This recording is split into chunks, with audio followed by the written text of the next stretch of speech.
Well, I've got an update for you. This is a Conquering My Collection special, and a mini special at that. Then again, maybe not, because I'm going to show you a couple of things I've been watching recently. I feel like I'm going all over the place with these videos and stuff, so hopefully you're kind of sticking with me on this. But I wanted to address, announce, mention that I have a new method to my madness now. So if you're new, Conquering My Collection is my journey to watch all the films I have in my collection on Blu-ray that I've never seen before, which is a massive amount. I would recommend going and watching the Intervention episode to get an idea of where I am currently. Since then, a week ago, I decided to implement a new challenge in this whole Conquering My Collection journey. And that new challenge is to try to watch one film from my collection every single day. Now, if I keep this up, I believe there's 164 days left in 2021. So if I keep this up, I will reach my goal of getting my watch list down to under 1,000 by the end of the year. And that might seem like it's not a lot, and that having 999 films in your collection that you haven't seen is still ridiculous. I would agree with you, but for me, it would be progress. And it would be nice to see that number go from 4 figures to 3. So that's my goal. But, you know, the challenge to kind of watch one film every day, for me, is kind of achievable, because if there are days where I can't watch a film, don't have the time for a feature-length film, there's a couple hundred shorts and documentaries I can kind of put in its place. And I've been doing that. And it's not that I'm limiting myself to one per day either. And so in the past week, I have watched 12 films, which has taken me from the inflated figure that we got during the intervention, which is 1,122 films. I'm now down to 1,110 films, which is the number I started with at the beginning of 2021. I didn't plan it that way, but it's been a great motivation for me to try and at least get one in every day, sometimes more with shorts and stuff. And I've been really enjoying it. So I'm just going to show you a couple of things, or all the things that I've been watching over the past week, the past 7 days, which counts up the 12 films. So there's been a number of shorts and three feature films, kind of 4. But yeah, and then a number of shorts. And what's really fun about this, and it wasn't planned this way or anything, but over the past week, I've now found, I think, 3 new all-time favorite films for me, which is really fun. I'm not going to do this every week, or kind of keep you up to, well, maybe I'll keep up to date with my challenge, but it would just be fun to see how many days can I keep it going for. Just as a fun challenge. I'm gonna fail one day, you know, but that's fine. But it's a good motivation, as I said, and I'm enjoying doing it.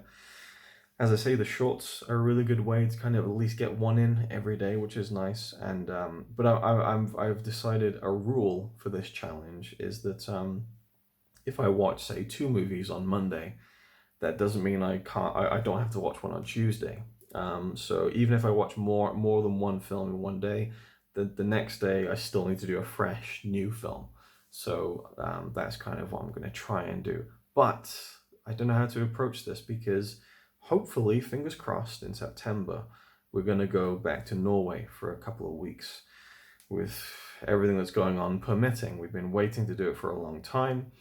Connie went back last summer, in that middle of that first and second lockdown, with relatively little problems. But yeah, we're hoping to do that. I haven't been back to Norway for almost 4 years, so I don't know if I'll be able to keep up with it during that time. But either way, just getting way ahead of myself. So some of the things I've been watching, I've been going through the Scorsese Shorts Criterion collection. Some fantastic films in here. I absolutely loved everything I've seen in this. So What's a Nice Girl Like You Doing in a Place Like This? One of his, I think his first recorded film from 1963. Brilliant stuff. I absolutely loved it. It's very abstract. It looked great. I loved some of the visual ideas in this. It's a very fun little short film. It's Not Just You, Murray, is a fantastic little kind of Goodfellas light film that kind of really foreshadows what he would do in gangster movies. I really enjoyed that one. The Big Shave I cover in a future video. what happened to my voice there? The Big Shave. I'll try that again. The Big Shave, which I will cover in a future video, which was really good. But the main feature for me, and it almost is a feature-length film in a sense, because it's, I don't know, at what point do you call it a feature-length film? You know, I feel like at over 45 minutes, maybe an hour is the threshold, I don't know. But 49 minutes from 1974, we have Italian American, which is a film that Scorsese made with his parents. I love this film so much. It was fantastic. A 5-star documentary. It's literally just Scorsese and a cameraman and a sound guy, I'm assuming, sitting down in his parents' apartment in New York, I'm assuming, and over an afternoon, just talking to them about their lives. His mother's making dinner. They sit down, they have food, they talk over the dinner, and that's it.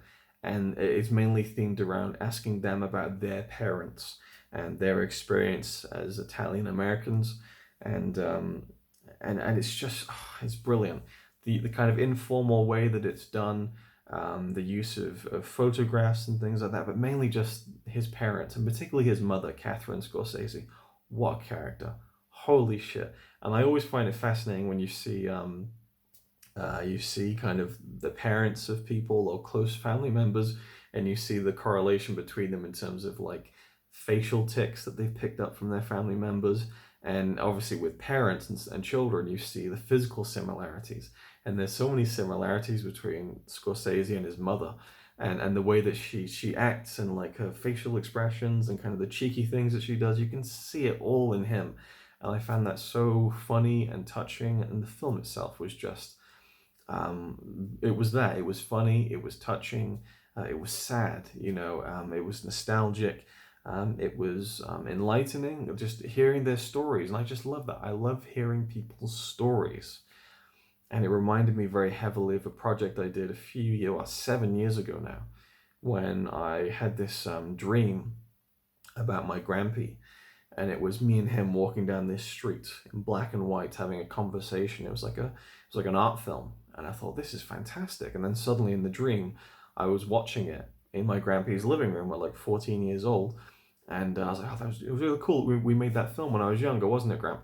And then he starts talking about what his life was like when he was my age in the dream, which was 14 years old. And it was just gold. Like these stories were amazing. And I said, can you just stop and let me go and get my camera so I can record this and remember it? He died when I was 15. And I woke up from that dream feeling so depressed. I'd never done that. And all those stories are gone, you know. And it just gutted me. And I thought, well, what can I do in this situation? Well, I can interview the rest of my grandparents. So over about a year, I went and did like 90-minute to 2-hour interviews with all of my grandparents, my nan, my granddad, and my other nan. And then I did another one with my dad, and I wanted to do one with my mum as well, but it was more difficult to convince her. And just like asking them about their lives and kind of getting them comfortable, and, you know, finding out all these things from your family members that you might not have known, because when would you ever sit down for 2 hours and just like quiz them on their lives? You know, because you get so comfortable with family that it's just, you just go around and, you know, you're very comfortable with them and you love them and everything, you enjoy their company. But to actually sit down and talk to them and say, well, like, you know, what were you like when you were younger? How was school? Like, you know, how did you feel when you were pregnant? All this stuff. And I find that stuff fascinating. That's probably why I loved Italian Americans so much. But I loved hearing them talk about their parents and how things were when they were younger. And, you know, even in the 60s, they're talking about how, you know, the kids today have it so good and all this stuff. It's not like it was back then, you know.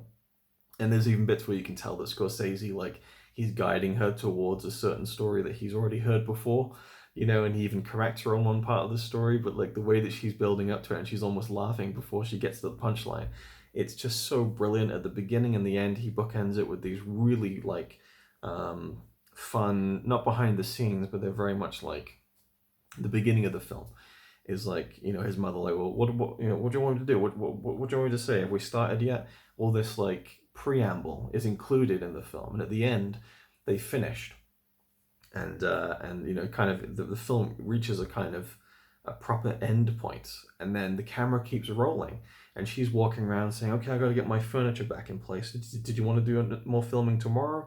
Like, when can I start moving stuff back?" And then like she's laughing about the story that she told. She starts going into it again, like family members do sometimes, and it's just so fun and endearing. And it reminded me of when I interviewed my granddad, because my granddad is a kind of a quiet person, very witty, but not one to talk and talk and talk. So I was like, how's it going to go interviewing him? But it was really I loved doing that interview with my granddad.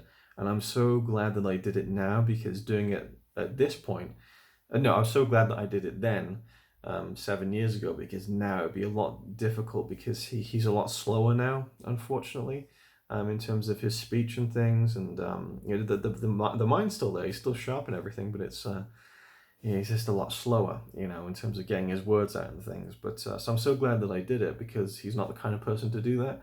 But he got so into it by the end, that when we'd finished filming, he kept saying, "Oh, there's another story," and he was so into. It just reminded me of that, and it was very sweet. Anyway, Italian American was fantastic.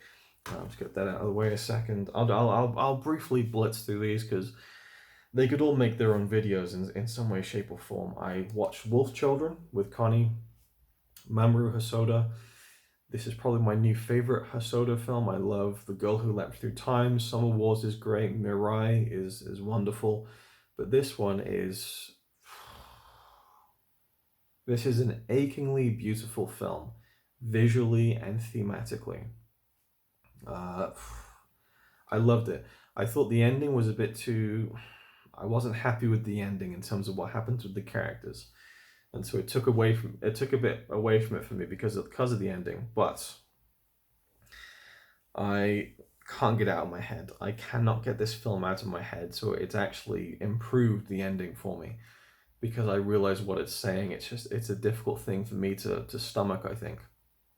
But I have so much to say about Wolf Children, and I'm gonna leave it for a future day, I think, and maybe another rewatch, because this is a special film to me. It's a really special film. I absolutely love it. Almost getting emotional just talking about it now. And I love these the Hosoda collection Blu-rays. They're fantastic. I love the design of these things. They're really, really cool. I wish they did one for The Boy and the Beast here in the UK, but they didn't. It's the only main film of his I haven't seen, if we're excluding like the Digimon movie he did and so on in the early 2000s. But they did one of these in this style for Boy and the Beast in America, and it's out of print, which is a real shame. But either way, I'm so happy that I bought this when I did, and I love the film dearly. I just thought it was fantastic. It's, again, achingly beautiful is the best way I can describe it. The next one, and this is in no order really, but not that it matters. Tremors. Yeah, and I've now realized what's on the front there. I don't know if you can even see it, but it's a particular scene from the film. So, people were saying in my Blu-ray update video, like just almost every comment was saying, "Oh, you're gonna love Tremors. You're gonna love Tremors. It's fantastic. It's a classic." Woof. If anyone wants to buy this, I can't keep this in my collection. It looks awesome. The cover's great and everything. I appreciated certain things about this film, but it looked cheap. You know, I felt there was no chemistry between the two main characters. A lot of poor acting with the secondary characters. It felt like it ripped off all the other kind of great horror films that I enjoyed. Yeah, it had a bit of a B-movie aesthetic to it and stuff, but it just felt like poor all across the board. I just found myself clock watching for most of it. You know, even the transfer I thought was really bad for Arrow. Like, if you're going to tout that it's from a 4K restoration from the original camera negative that you've done yourself as a company, then it better be up to scratch. And it looked like there was DNR all over it, and you know, just not a very healthy looking film transfer, I think. And so that kind of detracted from my enjoyment as well. And I'm completely joking. In fact, everything I said then, you can just reverse it in the opposite. Looked phenomenal. You know, super fun chemistry between the two main characters. Absolutely loved this film. So glad I bought this fantastic box set of it. And one day maybe I'll give it a proper review. But you were all right, and it was kind of what I was hoping for, and then a little bit more than that. And it was just so different from those kinds of films that I've enjoyed, like kind of monster movies and stuff. You know, having it set out in the desert in broad daylight, just different flavor to it. I thought it was fantastic. The creatures, oh, awesome. I've dug into the short films on the Eraserhead criterion. This is the American one. I know they just recently released this in the UK. So I watched Six Men Getting Sick, The Alphabet from 1967, The Alphabet from 1968, The Amputee version 1 and 2 from 1974, and from 1995, Premonitions Following an Evil Deed. I have The Grandmother left to watch. I could probably do separate videos for each of those, and I'd kind of like to resurrect my Lynchfest series, so that might be stories for another time. But I was very intrigued by Six Men Getting Sick. The Alphabet was fucking awesome. Like, what a nightmare of a film, like a literal nightmare. And then Premonitions Following an Evil Deed. I watched that 3 times. It's only a minute long, but there's a great story behind that film and how and why it was made. It was made with these very old cameras, or old camera, singular, that was used, I believe, in the 1890s. And it looks like a David Lynch film made in the 1800s. Like, it literally feels like it. It's phenomenal. And finally, I think I'll just do I'm going to do a separate video on this because it's such an amazing film. And I've been holding on to this one for a while for some special moment, and there was never going to be a special moment, but every 2 years now, I've watched a film from Satoshi Kon. 2017, I did Perfect Blue, masterpiece. 2019, I watched Tokyo Godfathers, incredible. And now 2021, I've watched Millennium Actress. This is the American Blu-ray. They recently did a 4K release in the UK. But now that I've watched it, I don't think I'm going to be in a rush to get the 4K version. But this is an amazing film that will get its own video at some point. Anyway, that's that. Thank you for watching. Hope you enjoyed. That was kind of my methodology of moving forward with these things and some of the things I watched over the past week. So thank you for watching. Hope you enjoyed. And I'll see you in the next one. He's alright by me. Apart from the fact he throws cans of Carlin into a tree. Yeah, he's really cool. Yeah, he's really cool. But he's not quite as cool as you.